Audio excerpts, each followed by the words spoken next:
How does it work? Is it morally justifiable? What is its future? These are the big questions we deal with, but before going into those directly, let me talk a little bit about my background. I coined the term low-end globalization in trying to understand what was happening in Chungking Mansions in Hong Kong in 2005, 2010. Mostly I was investigating African traders coming to Hong Kong to buy China-made phones and other goods. In Chungking Mansions, many of the merchants are South Asian, many Indians and Pakistanis who have lived in Hong Kong for decades or generations, and they're selling to African traders. What's going on here? Well, I estimated that in 2008, 20% of the mobile phones used in Africa had come through Chungking Mansions. Now, how did I know that? Well, this is low-end globalization, and so you can't look at tax statistics. They're not going to tell you everything. Nobody's going to tell the truth. So instead, you've got to look really in great detail at what goes on in phone stalls. Get to know the phone proprietors really well. Then, after weeks and months, come on, how many phones are you really selling? How many are copies? Well, I did that with a number of phone stalls and worked out that if the average phone stall was selling 20,000 phones a month, which they were, and you multiply that by 100, you come out with 20 million phones a year. In the year 2008, there were 126 million new phone subscriptions in sub-Saharan Africa. So that's how you come up with that number. It's approximate. Nobody knows any better, but this is about as close as you can come through anthropological fieldwork. You can only know this through this kind of fieldwork because statistics just don't work in this context. Now, I'm not going to have too many pictures here because I don't have time, but here is one that's pretty interesting. Note that this guy, who is Pakistani actually, has no price tags at all listed in his store. He's selling to her, and the first thing he's going to try to do is figure out how much she knows. If she doesn't know the latest model, raise the price by $10 a phone. That's the way this works. She, in turn, wants to get the best deal possible, but it's very, very tricky how they're going to negotiate back and forth because no prices are listed. I should also say this was just a little bit before smartphones came in, so the chances of getting cheated are rather high. Here's another picture. This is a morally questionable picture. I feel bad about taking it. You can see this guy must have thought I was a cop. Who else comes and takes pictures of this? What's going on, though, is these African guys have boxes of mobile phones. Looking at how big these boxes are, there must have been upwards of, several $100,000 in this order. It's a vast order here. And it was just too good not to take. But I trust these guys got through, and these phones were indeed taken to East Africa, as I think they were. Now, I also did research in Guangzhou, China in 2012-2017, doing fieldwork among African traders and further examining how low-end globalization works cross-culturally. Here is one really interesting question about this. Almost all African and Arab traders say the Chinese cheat. Everybody says that. Why? Well, partly it's because if you only get cheated once in a decade of business, you remember that time you were cheated. It just stays with you. But there's also a language barrier and a cultural barrier. Some of my Muslim friends don't drink and don't smoke, but when you finish a deal in China, that's what you do, have a celebratory drink and a celebratory smoke. But then there's another reason, too, which has to do with the cross-cultural nature of bargaining, which is really interesting. Typically, the Chinese supplier would give a price. Okay, I can give you these mobile phones for 800 yuan a phone. The African guy then will assume that the price is way high, and so he will say, no, I can give these to you for, I want these for 200 only. Now, that's a bad bargaining technique. Typically, you'd say 800, 700, 800, 600, but not 800, 200. Then the Chinese supplier would say, instead of saying, I can't give them to you for that low price, he would say, okay, 200. And then he would make terrible phones. For 200 yuan, you cannot make a good phone. And so the African guy would get these phones, they would work terribly and say, I've been cheated. This is cross-cultural miscommunication. I keep telling my own graduate students, go to Guangzhou, become a cross-cultural advocate for trade in low-end globalization. You can make a lot of deals. Now, low-end globalization, as this example tells you, cannot easily function among strangers.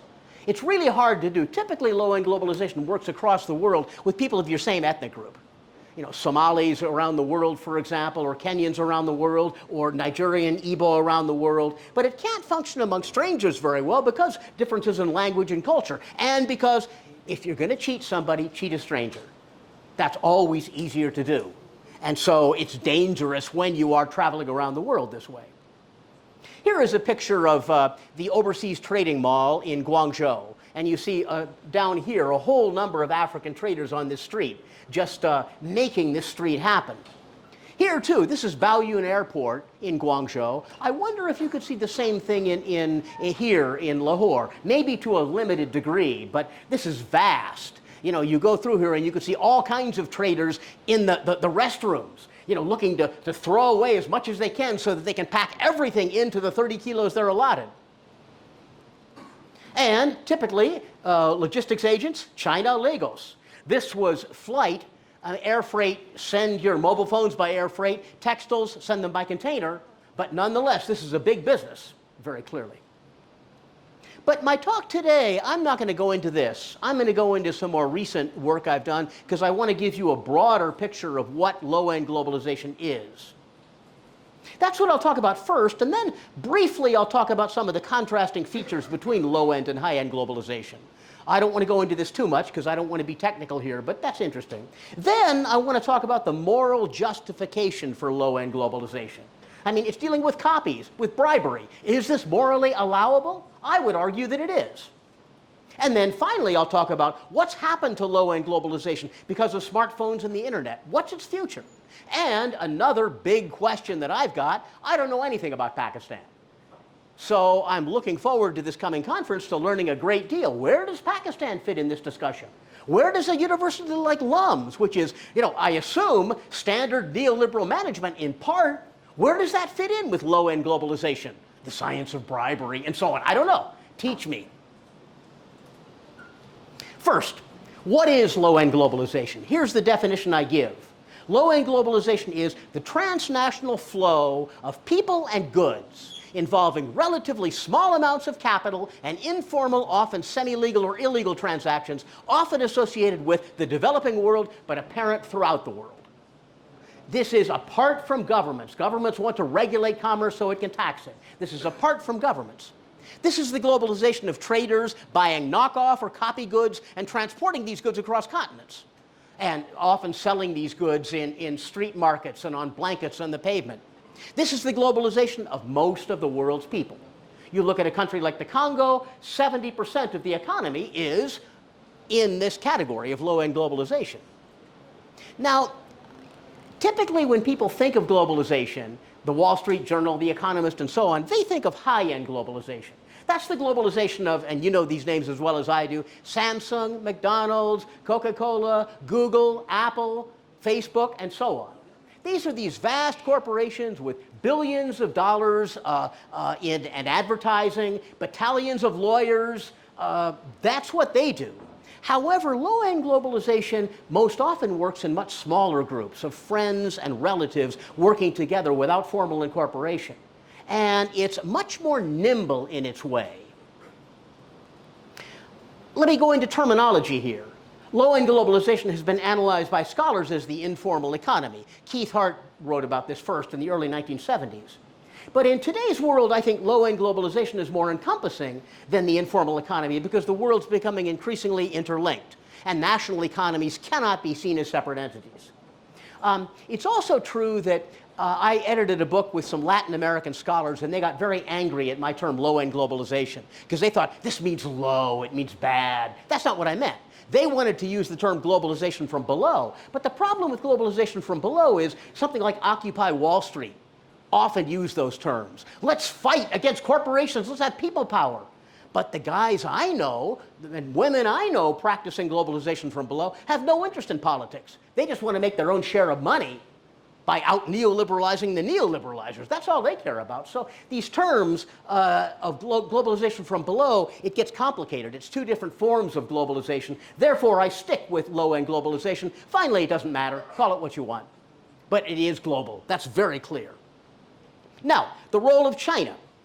when the economic history of the 21st century is written, China's major contribution will be seen, I predict, as enabling the developing world to experience globalization because of its cheap goods, particularly knockoffs and copies. Less so now, but certainly in the first 2 decades of the 20th century, that was key. China's role in low-end globalization is aided by the fact that the rule of law remains quite flexible.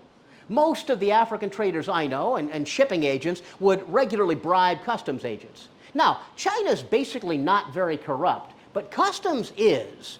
And I think it's because the government wants to allow copies to be sent out of China. And so the standard rate in 2016 was $150 per 3 cubic meters of copies in your container. And this customs agent can guarantee they'll get through. Now, some people didn't pay it, their container might be stopped, then they might be stopped for months, so better to pay off, better to bribe this way to get stuff through, they would say. But China's transitioning from low-end to high-end globalization. And even when I was there last, all these signs saying, no copies, no copies. It is changing bit by bit. And so the center of the low-end globalization I'm talking about will switch to some other country. Vietnam is a good candidate, for example. Now, copies and knockoffs. Copies are products designed to be exact replicas of branded goods. So that if you have an iPhone, the copy looks exactly like the original. Maybe a trained eye can tell the difference, the weight may be different, but you can't tell the difference. There also are near copies that are legal in China, with a minor variation in name. Nokia instead of Nokia, Apply instead of Apple, Ritz instead of Ritz for crackers, Golden instead of Gordon's for gin. All these are near copies. And then there are knockoffs.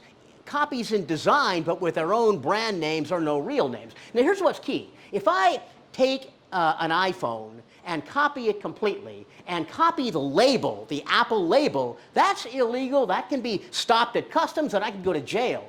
But if I don't, if I take that phone but put it under my own label, I can't go to jail for that. I could certainly be sued by Apple, but it's a civil rather than a criminal conviction and prosecution. So therefore, knockoffs are a lot safer, and I think big companies do knockoffs all the time. Copies can be confiscated by customs. Knockoffs can instead be pursued by lawsuits and are far more difficult to act against. A Kenyan trader said this to me. Nobody in my country can buy an original brand of suit or an original phone by a famous company. It's too expensive. But these copies can show them good things. The traders are bringing the world to Africa. A Yemeni trader was a little more analytical. He said, European and American brands have very good materials, very good designs, very high prices. The Chinese use cheap materials and have cheaper workers and make a very similar brand with only a different name. The first world doesn't care about what the third world needs. That's why so many traders from the third world have come here, to go to China. But if Chinese prices get higher, we'll go somewhere else. Now, let me go briefly into some of the features of these forms of globalization. One is reputation over contracts. In high-end globalization, the contract is key, and the business person who breaks contracts will be sued. In low-end globalization, contracts may mean little, and courts may be seen as useless. What's key is reputation. Agreements are done through handshakes and text messages. And this Kenyan entrepreneur in Guangzhou said, if I cheated a Kenyan customer, he couldn't go to the courts anywhere. He couldn't go to the courts in China because almost certainly you've been dealing in copy goods, goods that are illegal. He couldn't go to the courts in Kenya either because the business transaction had taken place in China. But, as my friend said, he could tell everybody who knows me back home, you know that guy in China? He cheated me. He's a crook. Watch out. And my reputation would be ruined. Reputation is what's key here. Guangzhou was really interesting because numbers of African traders I knew were signing contracts in Chinese, because they were afraid that if they demanded a translation, the Chinese would withdraw the deal, and they wanted to do the deal. But then some also said Chinese contracts are no better than toilet paper because they do not need to be followed. I don't know what to say between that. Legality versus illegality is another issue here. In high-end globalization, the dominant preoccupation is following the law. In low-end globalization, the law, particularly as defined by the developed world, is largely irrelevant as long as you can avoid getting caught. One really interesting dinner I put on was with two guys. One was a Japanese accountant who worked for a large accounting firm in China, and the other was a Somali shipping agent. And what was really interesting in their discussion was they both had to be very, very nice to their customers. But the tax guy had to do everything to keep his customers legal. If he broke the law, he would get fired. My shipping agent friend, on the other hand, had to break the law because his customers were saying, I want copy goods. And of course he has to send the copy goods then. He says, I don't recommend it, but if they want it, he has to send it. So the tax guy, the high-end globalization guy, had to follow the law. My friend, the Somali entrepreneur, couldn't follow the law. And that's quite interesting. It should be known, though, that legality and morality are seen as fundamentally different things. These traders may see themselves as quite moral despite engaging in activities that are illegal. And that's something we'll be talking about today. There's also bureaucratic procedures versus personal linkages. Business organization in low-end globalization is in terms of family. I visited the logistics agent of my Somali friends in 6 different cities. In Istanbul, in Eastlay, in Nairobi, in Bangkok, in Guangzhou, in Dubai. And it was all done by family and family members, cousins, second cousins, and so on. That's how it worked. Whereas on the other hand, in high-end globalization, it doesn't work that way. Everything is much more official. You don't have that kind of thing going on. In low-end globalization, it seems that the offices are places of meet and greet, rather than as places of business procedures. You invite your customers in, they have tea, you talk with them. It's much more relaxing in that sense. Customers are gained through word of mouth rather than through conspicuous signs and advertising. Also, it's done by cash and not by bank accounts. Bank accounts are seen as something fundamentally unattainable. Everything has to be done by cash. And text messaging versus email. All of this can be seen as universalism versus particularism. A contract is seen as universal. Is the contract honored or not? Reputation is very particular. How do those whose opinions matter to you view what you've done? Legality varies, but sending copies means satisfying your particular customers, whereas following the law means following putative universal norms. Bureaucratic organization has as a basic general rule treating people according to the rules as opposed to particularistic relations. Now, I should say these are ideal types. One really interesting trader I knew was sending diamonds from West Africa through Europe to China. The problem he was facing was that those diamonds are likely to be stopped in Europe because they might be funding Boko Haram in Nigeria. So he realized, I can't use text messages. I've got to do this by email, so I'll have evidence. Sure enough, his goods were blocked in Belgium. He had the whole record of emails, and he got all the goods back. Many of these guys I know are very capable of doing both forms of globalization, but won't. They would prefer to practice low end because it's based on your friends. But when they have to, they will put on a suit and tie. When they have to, they will play by the rules of high end. Now, let me turn to the more interesting question here, the moral justifications of low-end globalization. Scholars often advocate the end of low-end globalization so that all commerce is officially recognized and taxed. I'm sure in Pakistan, many government figures want this. They want everything to be under the purvey of the government. But low-end globalization does provide considerable value in terms of giving employment for people not in the formal economy. Certainly, all of the entrepreneurs I knew were not in the formal economy, but they played their role. Certainly, many people selling goods in the street corners, they're not in the formal economy. They don't pay taxes, but they play their role. A massive amount of employment is given by low-end globalization here. It also has the value in terms of providing goods that people in the global south can afford. People can't afford new iPhones. People can't afford new Samsungs. Now they can afford some new Chinese phones because they're at a 20 or 30% the price of those earlier goods. But when I was doing my research, no, they needed copy goods. That's the only way they could explore the internet. So there are these good sides of copies. Now we know bad sides too. Copies kill people. Copy medicines do. But still, this good side has to be acknowledged. Chinese copies brought the internet to Africa. They made Africa part of the globe. And South Asia too, I should mention, to a lesser degree. That's an important contribution.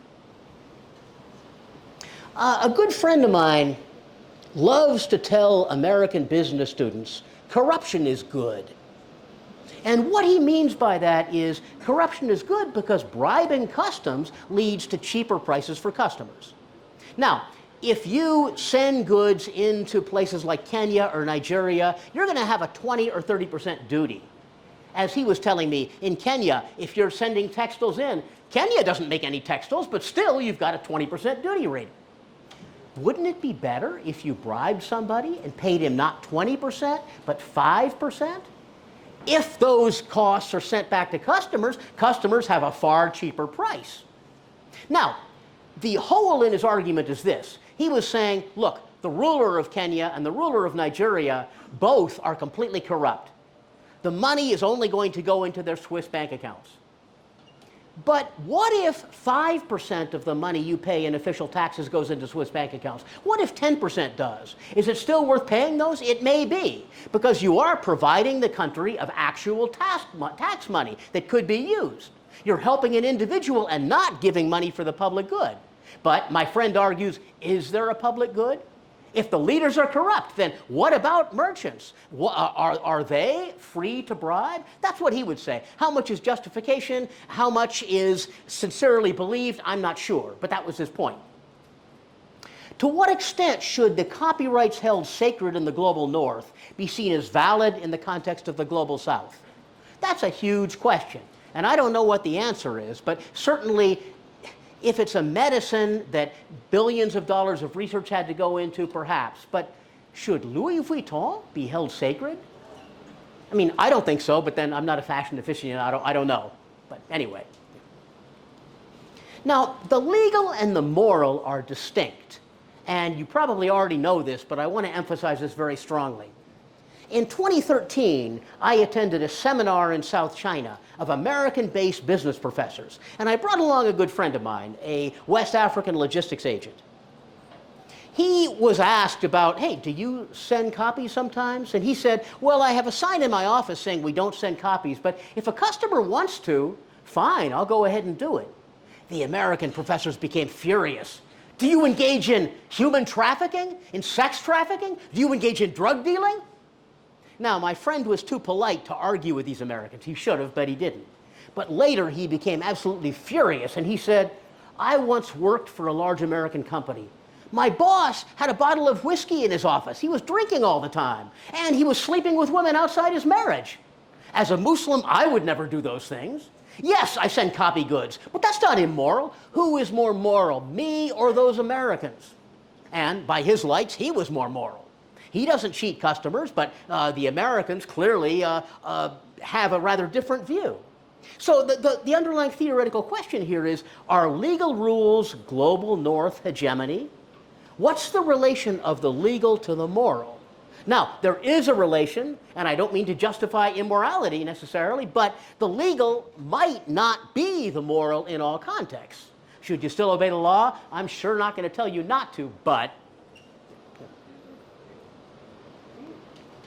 this isn't to glorify the breaking of laws, but it seems clear that global power relations do indeed profoundly shape senses of morality around the world. The global north sets standards that the global south must follow, even if they're based not on morality but power.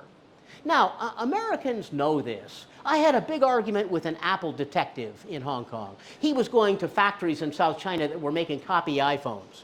And he got very angry when I gave a presentation on this in Hong Kong, saying, you're justifying this immorality. They're stealing from Apple. But then when I talked to him, he said, you know, the problem is the factories. These guys who are shipping the goods, these guys who are selling them, they're just the foot soldiers. They have to make a living too. I also remember talking to a former Nokia executive who said Nokia doesn't really mind the people buying copy goods because customers know the difference between a copy and a real phone.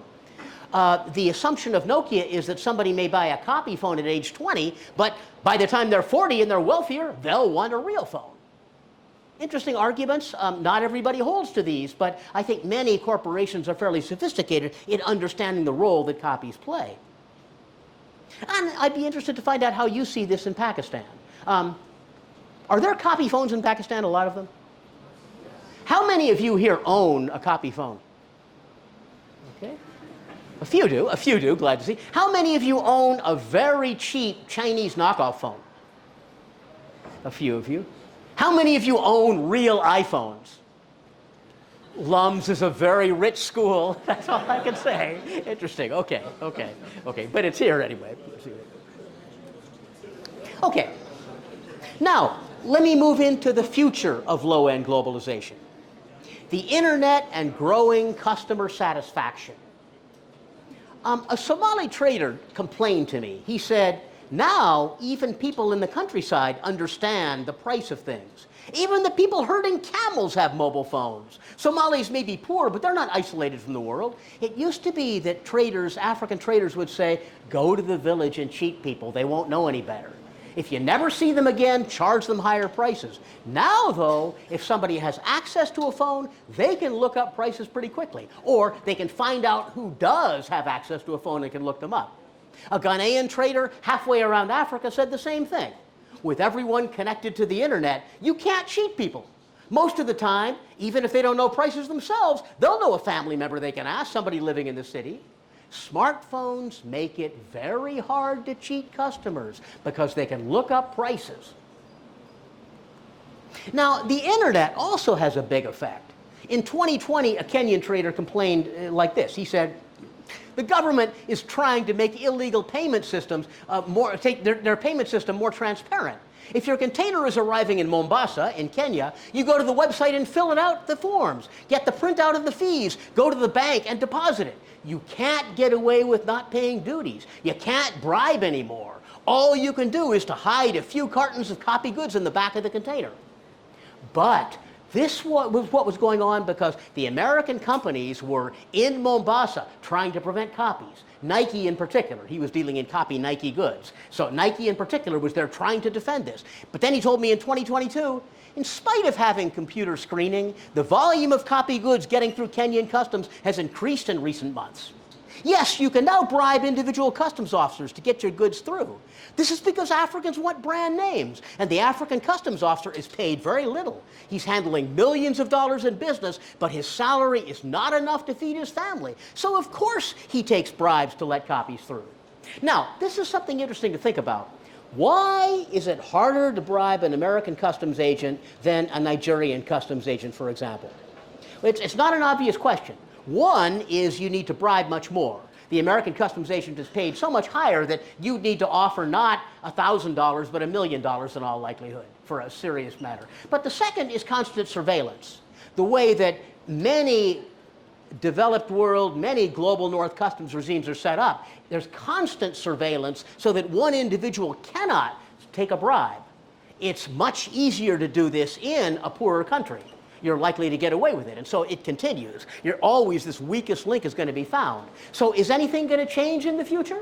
Or is this going to be an ongoing continuation?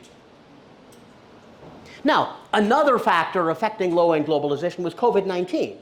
The biggest effect of COVID-19 was in raising shipping fees, making containers far more expensive. This was for some complex reasons. Chinese supply chains were shut down. There was a strike in Los Angeles. All this is globally linked. But this has been temporary. Now container prices have largely returned to normal, except in container ships going through the Red Sea. The Houthis now are shooting prices way high again. Another increasingly leave China. Ho Chi Minh City is the new Guangzhou, I'm told. Some have come back. I mean, for phones, China's best, but for textiles, Vietnam. China's becoming more high-end. It doesn't want this copy trade as much as it did in the past because Chinese phone companies want to make their own phones rather than copying anything. Another effect has been to cause more traders to use the internet for business. But it remains far easier to get cheated on the internet than in person. Alibaba now will, if you pay a 15% surcharge, they will guarantee that your goods will get through without you being cheated. But that's a pretty big surcharge to have to pay. Mostly during COVID, traders would find some Chinese merchant they felt they could trust and make negotiations with them that way, but you never know. And once a shipment of goods has been sent to Africa, you can't send it back to China. Once you've been cheated, it's done. So it means that you got to be there. You got to look at the manufacturing of the goods you've ordered. You got to look at the packing in containers. Be there at every step of the way. This is why most of the traders I know have returned to traveling in the wake of COVID. They've got to see it themselves. They can't rely on the internet. Will low-end globalization continue? The internet will provide increasing opportunities of surveillance and monitoring. It's doing this all over. Look at biometric passports. The people I know in Chungking Mansions used to be able to, one Nigerian guy could trade a passport with another and go through anywhere. Now biometrics make that really hard to do. Everywhere there is more monitoring. But as long as there remain officials who are underpaid, it will probably continue, just as bribery will continue. I mean, the broad issue here is, as long as you have global inequality between the rich and the poor, you will continue to have corruption in the broad sense I've defined it, and you will continue to have low-end globalization. You'll continue to have copies and knockoffs. All of this will continue. So it's a really big question. Should the global north combat low-end globalization or accept its inevitability? I believe the latter. Now, as I close here, and I've deliberately kept this quite quick so we can have lots of discussion, I realize I may have painted low-end globalization, copies, knockoffs, and so on, corruption, in too positive a light. At the end of the day, tax money does help the government in most senses. But again, global inequality requires low-end globalization. It requires that some people be outside the law simply because they can get these goods to customers far more cheaply. This is what we see in the world with, in terms of global consumption pattern, the rich part of the world consuming 32 times more than the poor part of the world in terms of purchasing power.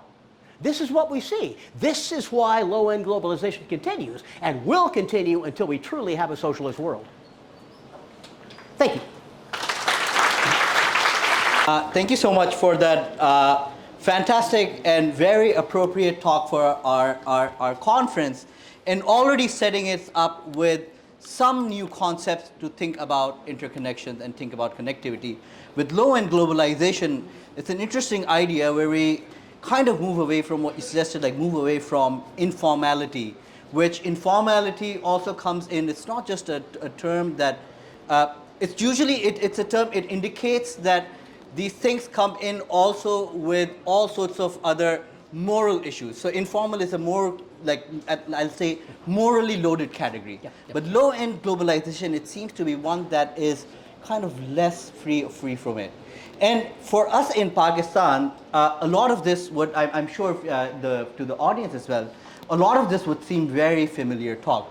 We have this term for low-end traders called KPA, or suitcase traders, which is very common between, especially Dubai and so on. And it's very common usually in goods that have very limited, that are limited otherwise in terms of trade. So it becomes a very important thing.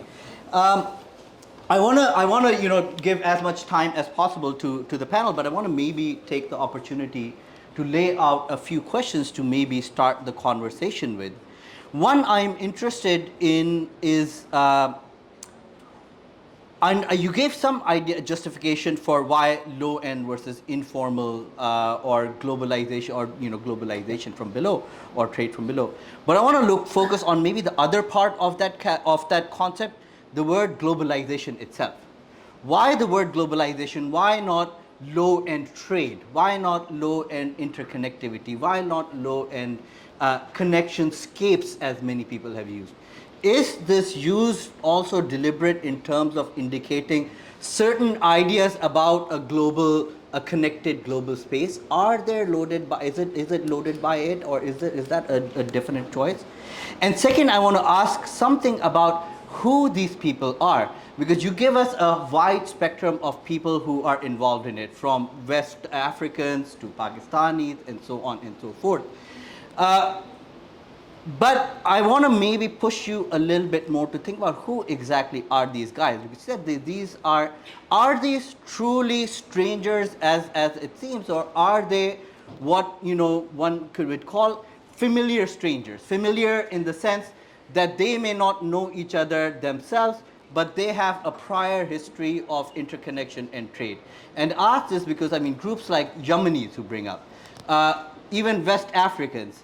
Gujaratis, for example, are all groups that much before globalization have a history of this low-end trade that can be traced back to several centuries and preceding globalization by a long period.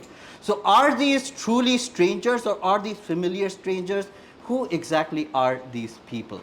So if we could start off with this and then we can take on more questions. Okay, the first question is a bit easier only because I use globalization simply because it truly is a global matter in a way that it really was not at all in the past. Let me give you an example of this. Nigerian Igbos work as apprentices often when they're in their late teenage years. Their boss will give them a bonus. They don't get paid while they're doing this, but their boss will give them a bonus of maybe 5,000 US dollars. They could instantly get on a plane, within 24 hours be in Guangzhou in a totally different world negotiating this way. And that truly is globalization, where you can be in a place, you don't have to adjust over months and years. You're right there in the middle of a new world. And so I've had Nigerians tell me, where's Jackie Chan? They really are in a different place they can have no imagination of before. So I will use that term because given the great advances in communication and transportation, that's what I want to emphasize more. But these other terms are fine too. Your second question is a little more tricky. But what I would say is, first of all, about half of the traders who go to Chungking Mansions, but even more who go to Guangzhou, fail, and they never come back. So they're the ones who remain strangers. They get cheated, they lose it all. But the other half tend to do better, and they build up these relations and aren't strangers anymore. Now, that's always interesting because I've sat at dinners where you've got the Chinese seller and the African buyer, and the Chinese seller is making fun of the African buyer to me in English. And the African buyer can hear this. Why? Because they still are strangers to one another. Now, can trust develop? Yes, it can. And I know one African trader who was very clever. He got a pen with a tape recorder in it. And what he did was listen to his Chinese secretary negotiating with the Chinese factories. He was thinking that the Chinese secretary might say, hey, we Chinese need to cheat this guy. No. And he was very happy that the secretary wasn't doing that. His secretary says, I represent my black client first. So he was making the business relation win out over ethnicity in those negotiations. So therefore, there wasn't the strangeness in that. I think though they are strangers, but those who succeed, that strangeness goes down. Still, I think the very essence of low-end globalization, as I'm talking about it, involves you with people who you're really not a part of. Now, this gets more complicated when you look at things like marriages. In Guangzhou, many Nigerian Igbo married Chinese women. The interesting thing is the Nigerian Igbo are illegal. And so many times the Nigerian will be taken away by the police because he's illegal, leaving the mother and 2 screaming children. I've seen that with my own eyes. Other times the African guy, the Nigerian guy will decide it's time to go home. He'll leave a phone number to his wife. The wife will try to call it. Nobody there. So you see these relationships, even the closest of relationships, fraught with the potential of strangeness and strangeness. Thank you.